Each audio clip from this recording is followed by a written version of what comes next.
Are you mean to yourself, or are you nice to yourself? Do you like who you are? Often we will answer those questions in an affirmative. I'm kind to myself. I like who I am.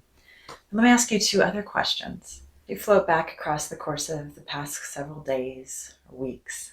Do you remember how many times you said nice, kind things to yourself? Or are you better able to recall times where you've been mean to yourself? Interestingly, the negative usually jumps out brighter in our mind than the positive. You see, our brain is hardwired to keep us small, keep us safe. Thanks, Amy. Her job is always to take care of us. And unless we give her a different opportunity for how to navigate the world, she will use not only negative or difficult experiences from our past to define our present moment as ways to keep us safe. She'll also create narratives and stories around those experiences. So it is our job to be incredibly mindful about the way we talk to ourselves.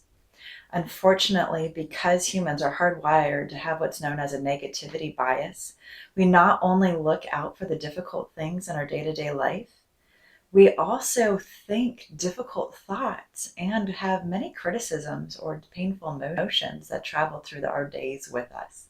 So notice again, when's the last time you said something really kind or loving to yourself? How often do you lean into self-compassion, self-acceptance, even self-love? And if you're noticing that you're having a hard time pulling something up in your memory banks, that's okay. You're human. That's a sign of your brain keeping you safe. Remember that? High five, Amy. She's working on your behalf. And let's start intentionally giving her another job.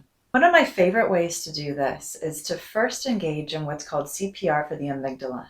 You'll notice as I'm doing this quick touch, it's as though I'm giving myself a nice gentle moving hug. Even that is full of self-compassion. CPR for the amygdala is a havening techniques-based exercise that grounds our brain and our body into the present moment.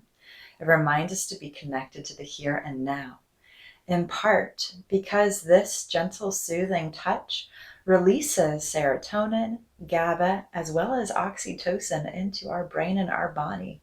These are literally the molecules of the here and now experience for us. And then as we do this gentle exercise, simply playing some brain games, such as singing a childhood song like Old MacDonald, or counting numbers forwards or backwards, or even gently doing some deep breathing to different counts of 4 or 6, will help give your brain the opportunity to really enjoy these feel-good chemicals and ground you into the present moment.